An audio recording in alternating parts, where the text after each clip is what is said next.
Good morning and welcome back to the channel. It is an absolute beautiful day out there today. It is beautiful blue skies. It's about -4. We're heading out for a night in the roof tent tonight. Got some new bits of gear that I want to show you, but first I need to get in the Morrisons and grab some supplies. About that bad boy.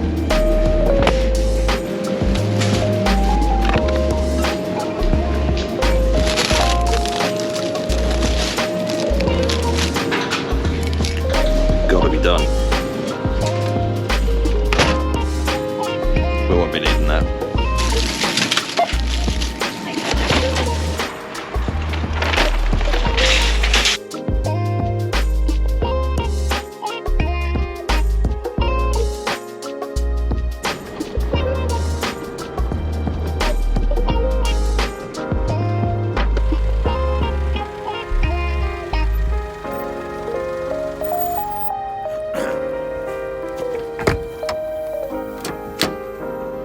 Come on, dog. Someone's ate too much cheese over Christmas, haven't they, Marley? There you go. Off you go.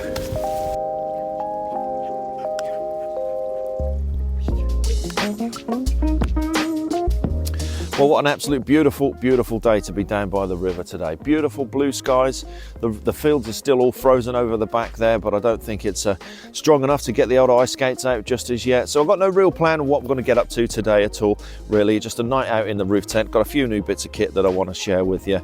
Maybe do a bit of fishing. The river does look a little bit frozen, but I'm sure we'll be able to get a dead bait through there. So I think without further ado, let's just get the tent set up.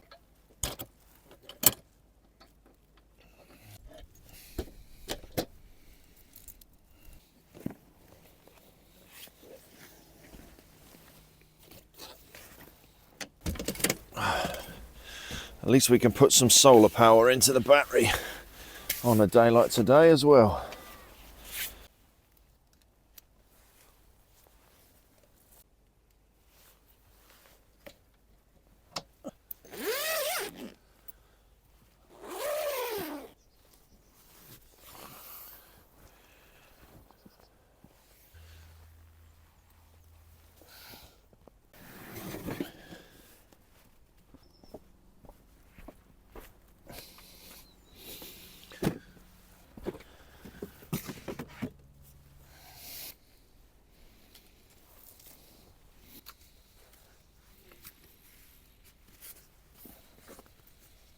So the first bit of gear I want to show you, I must just say a massive thank you to Father Christmas, is the Cadac Safari Chef Compact. Now, as much as those cheap little Chinese cookers go, you know, they are absolutely brilliant. They really are good. I just wanted something that was just a little bit more versatile, hence the reason I asked Father Christmas for this one. Because, you know, you've got your little Chinese stove and then you've got to have your frying pan, your pots and all of the other malarkey to go with it. So I wanted something that was all in one, and this seemed to be the best sort of option for it, really. So the Safari Chef Compact weighs 4.5 kilos, and you've basically got everything that you need inside of this to do pretty much every type of cooking, from boiling to grilling to barbecuing. And the great thing about it is as well is that it works off those cheap long gas bottles as well. So we'll make it up. So that's your windshield, that just fits over the top, and then your pot stand can just fit inside of there, and then you don't even have to use a windshield. The pot stand will just fit inside those little holes inside there, so you can fit anything on there if you've got a bigger pan that is too big for the windshield there. So obviously the windshield in, pot rest, and then the next thing, there's your lid, and that also obviously doubles up as a pan, so that can sit inside of there. And then the next bit that goes in is the griddle. So you've got this flat griddle there that will literally just slot, he says, in as so you can cook with a grill like so. And then you've also got your flat frying pan as well, which is this one here, and that one will just sit inside of there. So today we're going to be using the grill for lunch. We're going to be cooking up some Polish sausages today. Good old kielbasa. So all we're going to do on these is just cut these diagonally down the sides and then come around the other way. That just allows the fat to escape. So the great thing about this stove is it uses the cheap gas cans, and it has a little piezo igniter inside of it, so no matches, no lighters.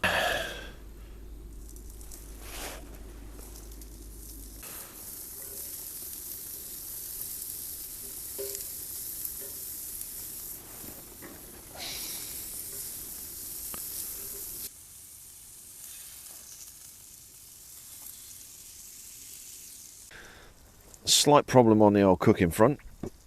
Molly, it's not your sausage, get out. I think it's a bit too cold for the gas. The gas keeps going out, and I've just changed the bottle. So I think what we'll have is half-cooked onions and warm sausages instead. But we are not going to have that problem this evening. Wait till you see what we're using to cook with tonight. But the old Polish mustard.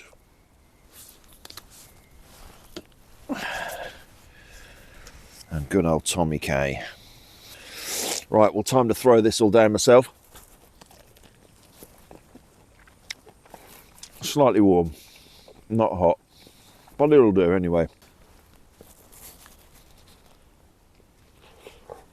Right, I think what we'll do is we'll set the old S-Max up just over yonder there, just on the edge of the dike there. Stick a dead bait in the water. You never know, we might catch something. But knowing me, we probably won't. Well, we'll give it a go. You're not going to catch anything unless you've got a bait in the water, are you? But it is still a bit frozen.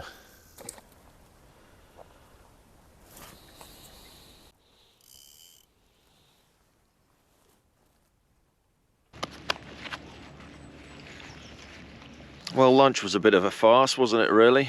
I didn't think about the gas, so it was warm on the outside, cold in the middle, sausage with some raw onions, really. But hey-ho, bit of food inside of us. So we're going to have a couple of hours fishing now. It's absolutely gorgeous down here, it really is. The ice is pretty much melted all the way through there, so there's a little bit of a channel. So we're just fishing in front of that willow there, just with a little joey mackerel there.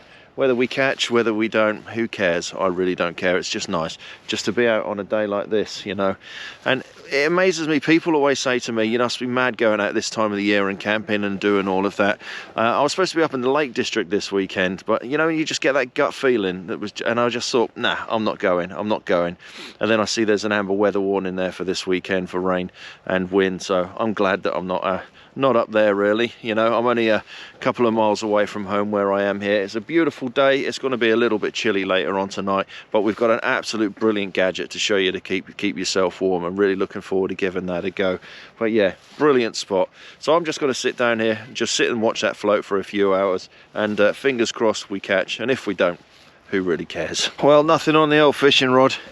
I wasn't really expecting that, to be perfectly honest. You know how it goes with me. Hardly ever catch fish. Right, I thought what I'll do is we'll just climb the stairway to heaven, and I'll just take you through my sleep gear that I'm using on a cold night like tonight. So inside of my roof tent here, so I'm in the Tentbox Cargo, which I think is an absolute perfect tent. It really is absolutely perfect for me. So sleeping wise, I've got a down quilt here that Ginger's made for me, and it's absolutely brilliant. I've used it down to -5. It's got a cover on top of it because I use it inside of my fishing bivvy as well, and that's just to stop the mud getting on the quilt there, so it doesn't have to be washed that often. Pulling the quilt back, I got a beautiful thick sheepskin rug underneath there that was there just to keep my core nice and warm. Pillow wise, Ginger's your favourite there, a dry rope inside of a case there, so that acts as my pillow, and if it does get absolutely Baltic, I can pull the dry robe out of there and cover myself up in there. So that is how we're going to be sleeping and sitting watching a film later on this evening. Right, so the next gadget that we've got to show you is not a lightweight cooking option. It really isn't at all. The whole thing weighs 20 kilos, so it's not the sort of thing you ought to be dragging up the side of a mountain in your backpack, but for pulling out the back of your truck, it's absolutely perfect. So we're going to be taking a look at the Lil Alien BBQ / fire pit. So let's say 20 kilos this thing weighs. It's an absolute beast, it really is, but it needs seasoning, it needs all setting up, so we'll get it out, we'll get it seasoned and get it ready for Meat Fest later. So this is the Lil Alien. It shouldn't be called Lil Alien, it should be called Heavy Alien. So this is the Lil Alien BBQ / fire pit. It's made out of 4mm mild steel, and it all packs away quite neatly in a little bag. I didn't get the bag with it. This is just a bag that I've had kicking around. So we'll get it all set up. I need to season the plate on it anyway, so we'll get it set up and get a little fire going inside of it and have a look at some of the other bits that goes with it. Alright, so what we got is we've got the sides, so that slots into there, and then that piece slots into there, and then the other side just slots into there. And then you've got this grate that can go into the top. So the grate is used if you're burning like charcoal and things. If you're using it as a fire pit, then you haven't got to worry about that. But we'll put that in today. And then you've got the grill that goes over the top. So this, what we've got here, this is the plancha. This is there. So you've got the grill on one side, and then you've got a flat area to cook on there. You can buy it so you've got just like a half grill on that side there, or you can have a full grill. And what you can actually buy with it as well, so you remove the grill, and then you've got the option to have rotisserie brackets in the side there, so you can actually have a great big piece of meat on the top there that you can just cook on a rotisserie. But I need to season the top of that there, so I'm just going to put some wood in there, get it fired up, get that all seasoned, so it's all ready to cook that absolute monster of a steak that we've got for later on. Let's get the bushcraft fire starter on it.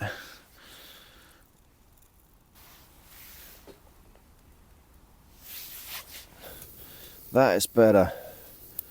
I feel my fingers now, my toes are starting to get a bit cold as well. Right, I think we've got enough heat on there, so we're going to get this all seasoned up. So we're just going to lay the grill down on top and do as you always do. Stick some oil over it and just slowly let it season, and that is perfect to get that steak on later on.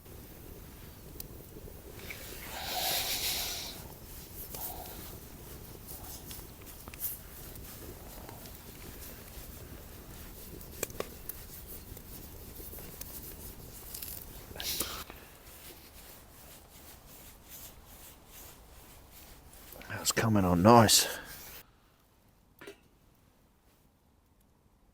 Well, that's seasoned really, really well. Seasons in the sun.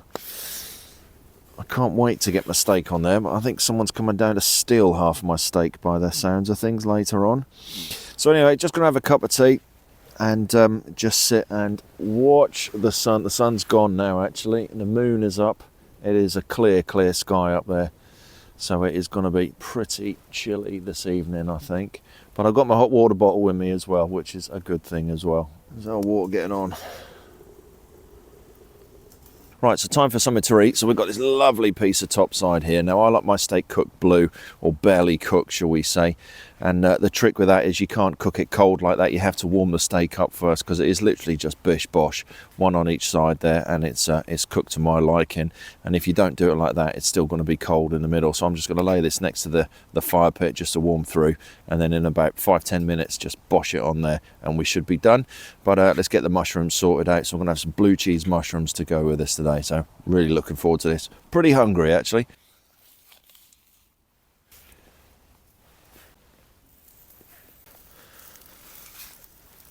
Let's just turn you over.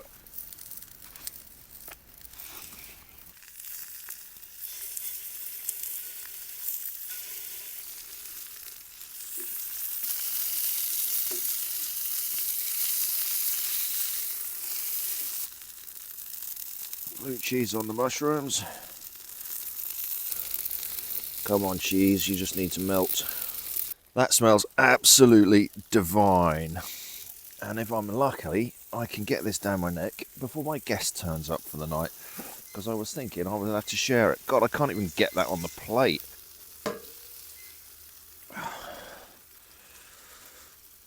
Right, let's start off with the mushrooms and the blue cheese. Only problem with having something this big on a night like tonight, it's going to go cold really quickly. Right, well, I've covered in cheese, meat fat, snot, because it's cold. That was disgusting. Absolutely disgusting. Well, someone's just turned up and brought a steak. So round two. Well, it's a bit parky, my mate's turned up and he's absolutely trashed this steak. Just look at the state of this. So what is that you've actually made there then? Well, this could be called many things. I mean, it does look like it's gone through a crematorium, but we'll call it crunchy steak. Oh, it's not too bad. It could be worse. How are you going to fit that steak in that roll? I'm doing it for comedy value. Is that roll like the TARDIS or Yeah. something? I'm going to do it for comedy value. I'm putting the steak in the roll, like awful. That looks disgusting. Disgusting. Oh my God, that is awful. Right, so that's a hot water bottle all filled up. That's absolutely brilliant bit of kit. One of these long hot water bottles just to keep you warm just before you get to sleep. So I'm just going to make my way up into the roof tent now, put a film on. Let's go see what we can find on the phone. Alright, time to get in the tent. Hopefully it's nice and warm.